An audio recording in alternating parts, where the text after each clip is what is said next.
to give a speech of prohibition of alcohol. When people finish the busy work of the day, and when college students want to have some fun on the Friday night, and when your best friend have a birthday party, so you guys decided to have a party and maybe have a little drink together. And also, even you just want to cook the shrimp with the white wine, all of it, what will you need? Of course, alcohol. And could you imagine if someday alcohol disappeared in your life? And so, we go to our topic, prohibition of the alcohol. That's adopted in 1990 through the passage of the 18th Amendment. Here is some picture shows the prohibition. This picture was the ladies, they had a sign to show the lips that touch the liquor shall not touch ours. And then this is the man who had a sign to show we want beer. So we see there's lots of arguments during the people. And firstly, I want to show you the outline of the today. First of all, I will give the definition of the prohibition of alcohol. Then I will give the reason why they implement the prohibition. And next, I will compare the prohibition of alcohol with the prohibition of marijuana. And next, I will give the effects of all of these prohibitions. And finally, I will do the conclusion. First, the definition of the prohibition of alcohol. Prohibition of alcohol is the legal act of the prohibiting the manufacture, the transportation, and sale of alcohol and the alcoholic beverage. What I mean by this is not only you cannot drink the alcohol, also you cannot make the alcohol, and you cannot sell and buy the alcohol, and even the beverage contains the alcohol. Was that clear? And the reason why we implement the prohibition of alcohol is people who support the prohibition of alcohol thought that was a threat to lead to the social problem and the crime rates. So the goal we have the prohibition of alcohol was to reduce the crime and the poverty and improve the quality of life by making it impossible for people to get the alcohol on their hand. Clear? And then we went to the prohibition of the marijuana. Firstly, I want to mention is government spent 8 billion per year to enforce this restriction. So it's very obviously that that's a large quantity of the money. And the federal taxes was considered a way to restrict. The federal taxes was considered a way to restrict. What I mean by these sentences was the government, they consider a way to restrict the marijuana was they take the taxes from the marijuana. So if you want to buy or sell the marijuana, you have to pay the taxes. So if you do not want to pay the taxes, you choose to do not buy it. So government consider that's a way to restrict. And the effects of the prohibition. Firstly, liquor and drug become more popular. The thing's getting weird because why we have the prohibition, but the liquor and the drugs become more popular. Because the canned liquor gains in popularity because it was easy to smuggle.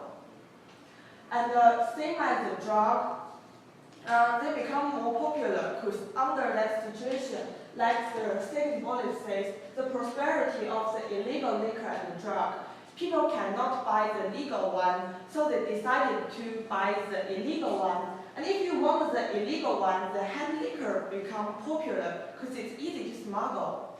And as a reason, the profits from the illegal alcohol, they lead to the rise of the criminal gangs who compete for the alcohol market.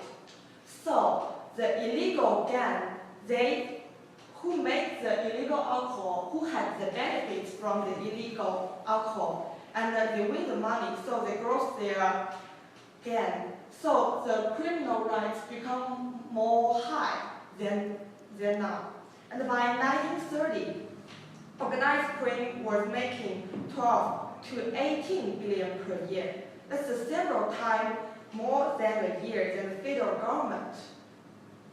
And also, the government used the revenue of the alcohol. So, because we do not need people to buy and sell the alcohol, so we cannot get the taxes from that. But that's a little bit different from the prohibition of the marijuana, as we already talked about before. The taxes was a way to restrict the marijuana. Clear? Is there any questions? I'm a little confused. Yeah. So you're saying the revenue on Yeah. the taxes, the government was not making Yeah. money on the alcohol. Yeah. Say about what you said about marijuana. Yeah, but marijuana was totally different because the government Not now. Yeah, but now still Okay. it's totally different.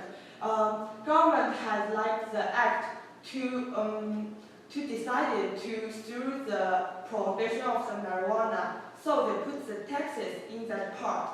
So that they consider, if people consider they need to pay the taxes, they will reduce the purchase of the marijuana. So that's a restriction. But for the effect of the prohibition of alcohol, because the government already abandoned the alcohol, so people cannot buy and sell alcohol. So government loses the revenue of the alcohol. Okay. Clear? Thank you. And then here is some picture to show the popularity of the illegal alcohol in the bar. And the people make the illegal one just in their backyard even. And then here is the conclusion. As we talked before, prohibition of the alcohol was a total abandonment of alcohol through the manufacture, the transportation, and the selling and the buy of the alcohol. And here I do some recall of today. So, how did the Americans obtain alcohol during the prohibition? Is there anyone who can answer this question? No?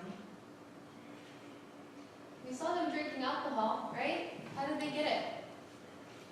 Some bootleggers. What? Make it illegally. They made it illegally. Yeah. Correct. That's called bootleggers, right? Bootleggers. Correct. And here is a question about the critical thinking. Do you think that the government should regulate that people are allowed to eat and drink? Any opinions? I don't think. Yeah. I don't think government should Yeah. regulate forbid people to eat or drink. Yeah, that's correct. Yeah. Yeah. My opinion of this is I thought each law passed by to the moral consensus should be based on the moral consensus and should be based on the majority of the citizens and all of us will agree, right? And thank you for the day. Thanks. Okay. Thank you.